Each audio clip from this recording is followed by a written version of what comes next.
Salam jumpa saudara-saudari yang dikasihi oleh Tuhan. Kita berjumpa kembali dalam episode ketiga, mengelola stres dengan baik. Dan kita sudah belajar tentang bagaimana mengelola stres dengan baik dalam episode yang pertama dan kedua. Kita mengetahui supaya kita dapat kemudian mengelola stres atau tekanan dalam kehidupan kita, pertama-tama kita harus mengenal siapa diri kita. Yang kedua, kita harus berusaha mengetahui siapa yang hendak kita senangkan. Dan yang ketiga kemudian, apa yang hendak kita capai dalam kehidupan ini. Keempat, kita sudah belajar tentang bagaimana kita mengatur fokus kita. Hari ini dalam episode yang ketiga, ada 2 tips tambahan yang akan diberikan kepada saudara-saudari.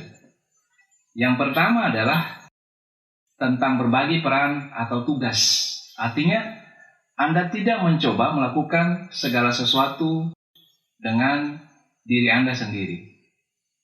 Saudara-saudara, pernahkah Anda melihat sekelompok kawanan angsa yang terbang di angkasa? Cobalah perhatikan formasi terbang mereka yang membentuk huruf V. Dengan terbang dalam formasi ini, kawanan angsa yang kemudian terbang dalam formasi ini mampu untuk pertama-tama 71% terbang lebih jauh ketimbang mereka terbang sendirian. Dalam terbang satu kawanan seperti ini, setiap angsa memberikan dorongan kepada pemimpin yang memimpin formasi itu untuk dapat terbang lebih jauh.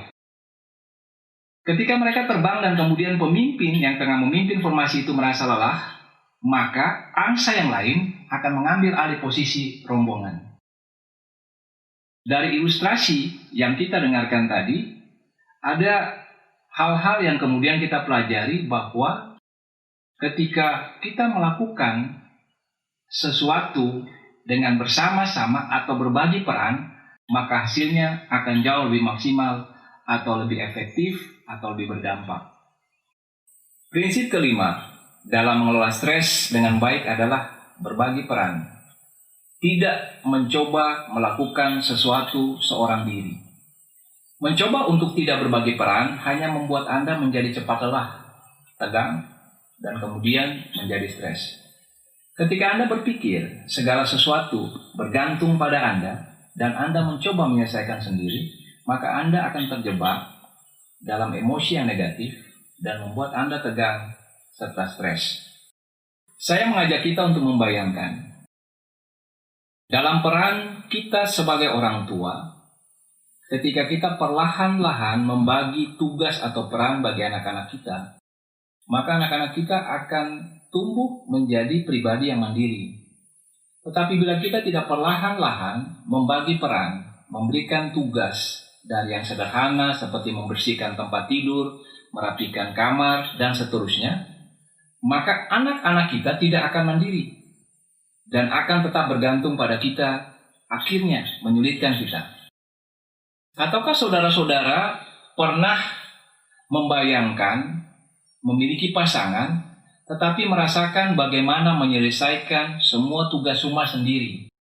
Mulai dari mencuci, mengepel, menyiapkan makanan, kemudian mengatur anak-anak, dan seterusnya. Apa yang Anda rasakan? Tentunya Anda akan merasakan letih, capek, tertekan. Bisa jadi Anda memulai hari ini dengan berat dan mengakhiri hari ini dengan letih. Karena semua energi terkuras hari demi hari.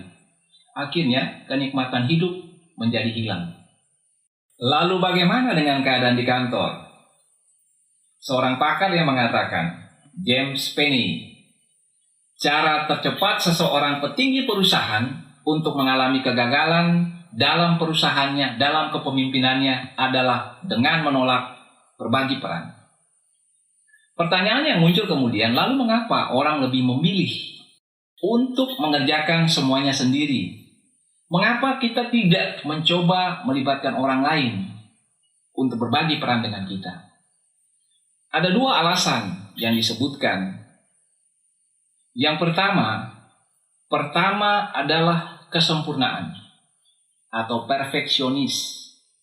Kita ingin semua sempurna seperti yang kita mau. Anda ingin segala sesuatu dikerjakan seperti yang Anda mau. Jadi kita berpikir, bila bukan aku, maka semuanya akan kacau. Saudara-saudara, contoh-contoh tadi mau mengatakan kepada kita, Anda tidak punya cukup waktu mengerjakan semua hal.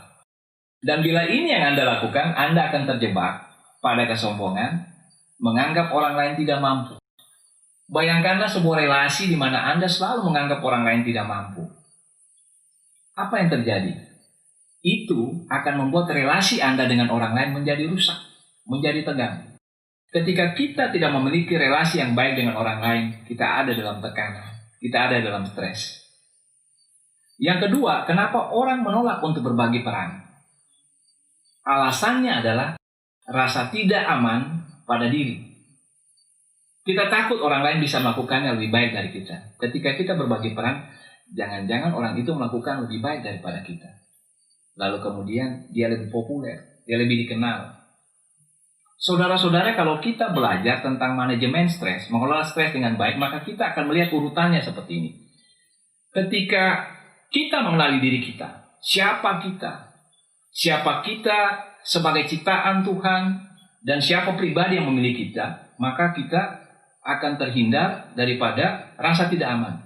Yang kedua, ketika kita mengetahui siapa yang kita hendak senangkan, kita juga akan terhindar daripada rasa tidak aman. Ketiga, kemudian kita tahu apa yang hendak kita capai, kita akan tidak terganggu dengan orang lain yang mungkin memiliki hal-hal tertentu yang tidak kita miliki, tetapi kita tahu bahwa apa yang mereka miliki tidak kita miliki, dan apa yang kita miliki tidak mereka miliki. Kita tahu apa yang hendak kita capai. Kita juga tahu apa yang menjadi fokus kita dalam kehidupan ini, sehingga rasa tidak aman itu tidak ada dalam diri kita. Anda tidak perlu merasa tidak aman.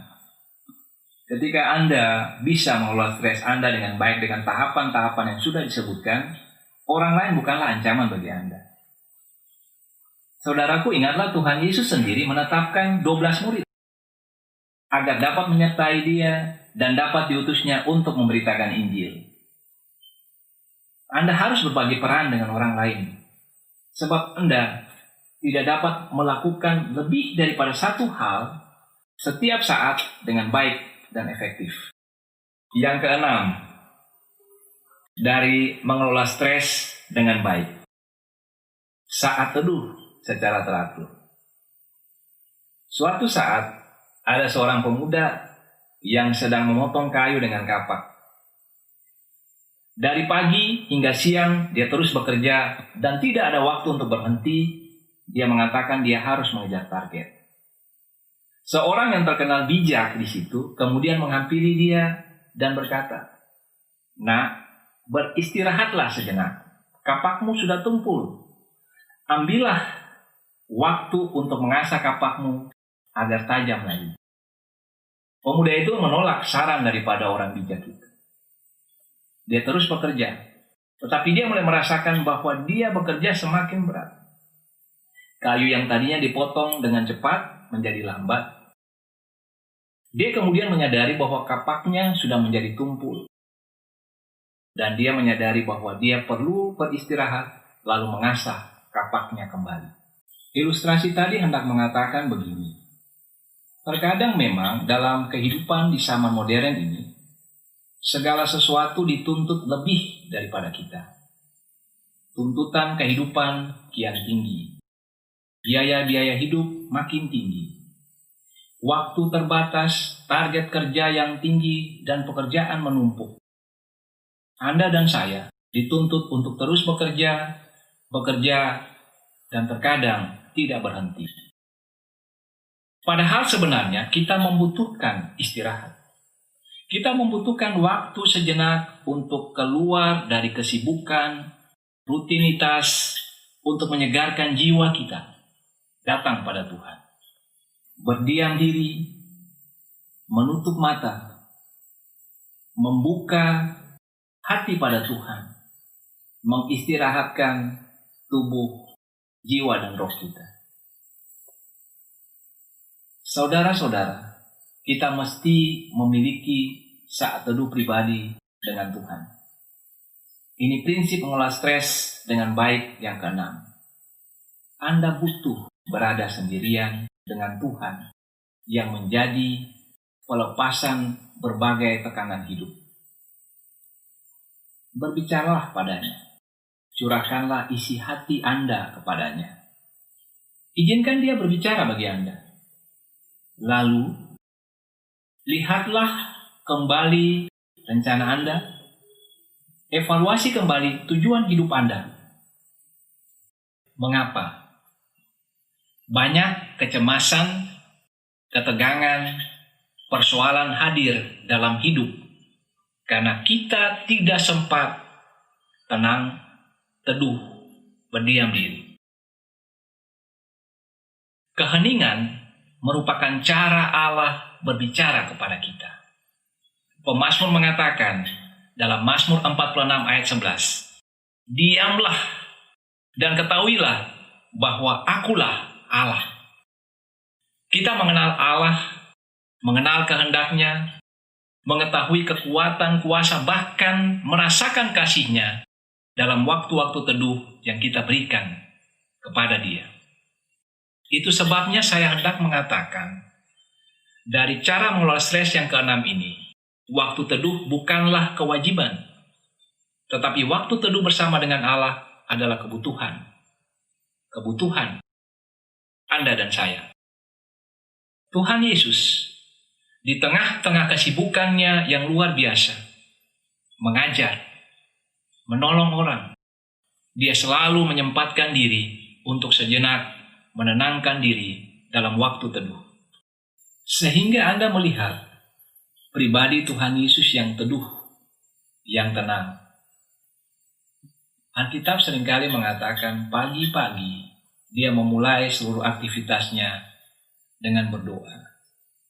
Di tengah-tengah kesibukannya, Dia selalu menyempatkan diri untuk mengambil waktu teduh.